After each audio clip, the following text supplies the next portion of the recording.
Assalamualaikum dan salam Sarawakku sayang, bersama saya Hafizah Munirah Maharab. Memulakan berita malam mengenai Kerajaan Sarawak melaksanakan pelbagai inisiatif untuk meningkatkan pembangunan menyelidik serta menyelesaikan isu yang dihadapi dalam industri pembinaan di negeri ini. Premier Sarawak Datuk Patinggi Tan Sri Dr. Abang Abdul Rahman Zuhari Tun Datuk Abang Openg berkata, setakat 27 Januari 2023, daripada 215 projek di bawah pembinaan, 34 projek tertangguh secara kritikal, 29 projek lambat dari jadual dan 149 projek mengikut jadual.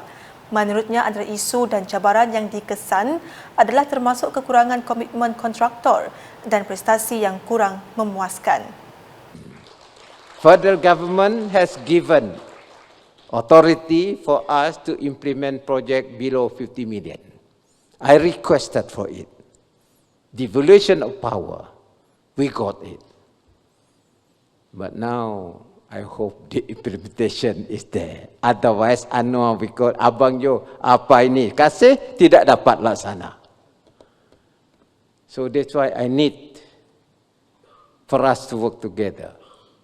Especially the Bumiputra contractors who are given the job, please do it. And try to simulate the project itself so that you know how to manage the project and implement the project. If you want to work with non-Bumiputras, work together. Jangan lepas tangan terus. Work together with the non-Bumiputras. Beliau berkata demikian ketika menyempurnakan seminar mempertingkatkan industri pembinaan Sarawak di Pusat Konvensyen Borneo Kuching BCCK pada Rabu. Sementara itu, Datuk Patinggi Tan Sri Abang Zuhari menegaskan Kerajaan Sarawak memandang serius dan melakukan yang terbaik untuk memastikan kelancaran penyampaian projek.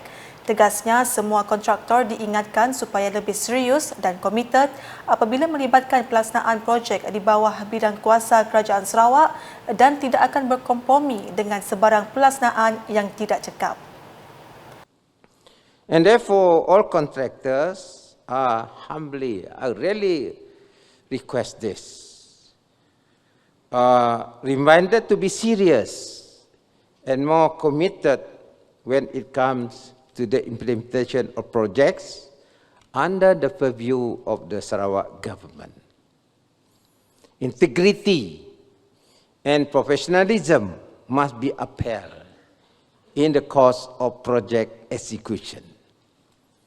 It is therefore imperative that contractors take cognizance with regards to their own capacity and capabilities when undertaking government projects.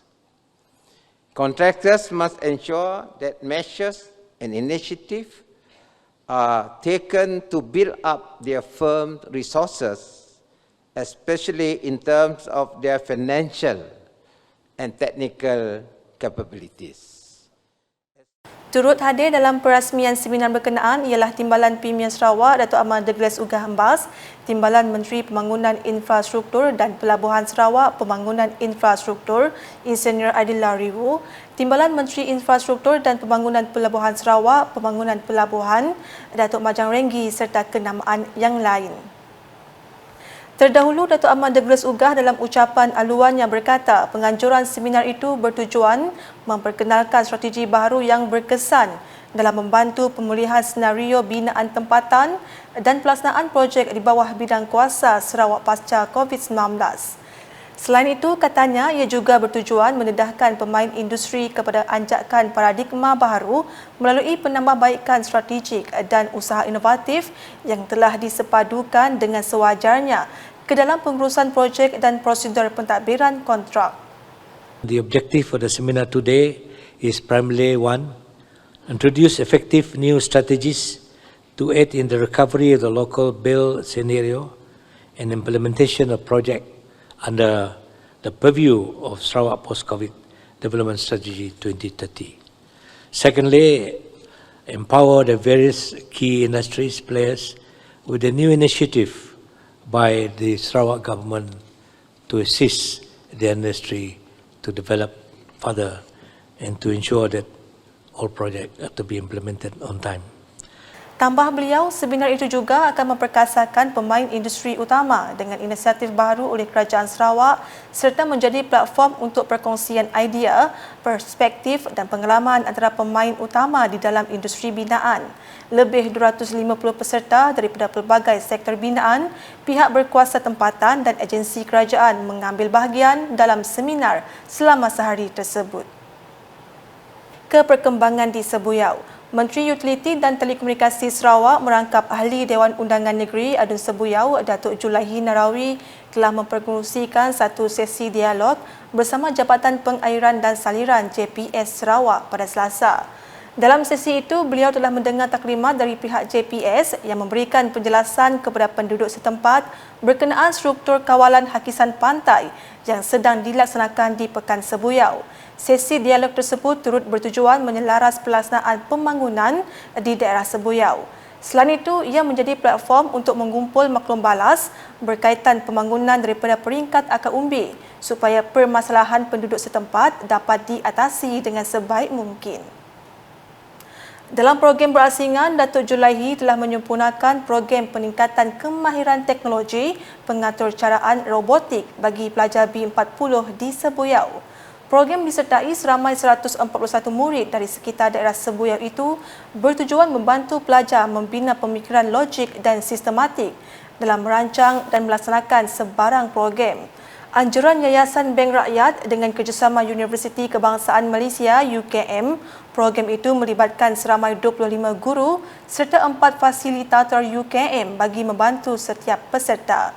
Dalam ucapannya, Datuk Julaihi mencadangkan penubuhan kelab robotik daerah Sebuyau untuk terus memperkasakan pengetahuan masyarakat setempat dalam bidang robotik selaras dengan era moden masa kini.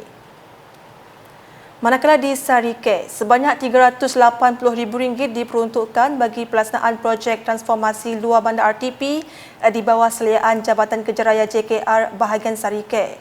Adun Meradong Datuk Ding Kuang Hing telah membuat lawatan dan tinjauan pada Selasa untuk berbincang mengenai pelaksanaan projek RTP yang telah diluluskan Kerajaan Sarawak bagi tahun 2023. Sebanyak 3 projek RTP telah diluluskan iaitu naik taraf prasarana bekalan elektrik untuk 18 buah pintu di rumah Nelson Bada, Skim B Meradong bernilai RM80,000, pembinaan Dewan Serbaguna SK Ulu Binatang bernilai RM200,000 dan naik taraf padang bola sepak SMK Bandar Bintangor bernilai RM100,000. Datuk Ding berharap penduduk Rumah Panjang Nelson Bada, guru-guru SK Ulu Binatang dan SMK Bandar Bintangor akan memberi kerjasama kepada kontraktor yang telah dilantik dalam pelaksanaan projek tersebut nanti. Sekian edisi malam bersama saya, Hafizah Munirah. Berita lebih lanjut boleh didapati di semua platform media sosial UKAS, termasuk portal ukas.sarawak.gov.my dan UKAS channel di YouTube. #menyebar fakta. Salam UKAS.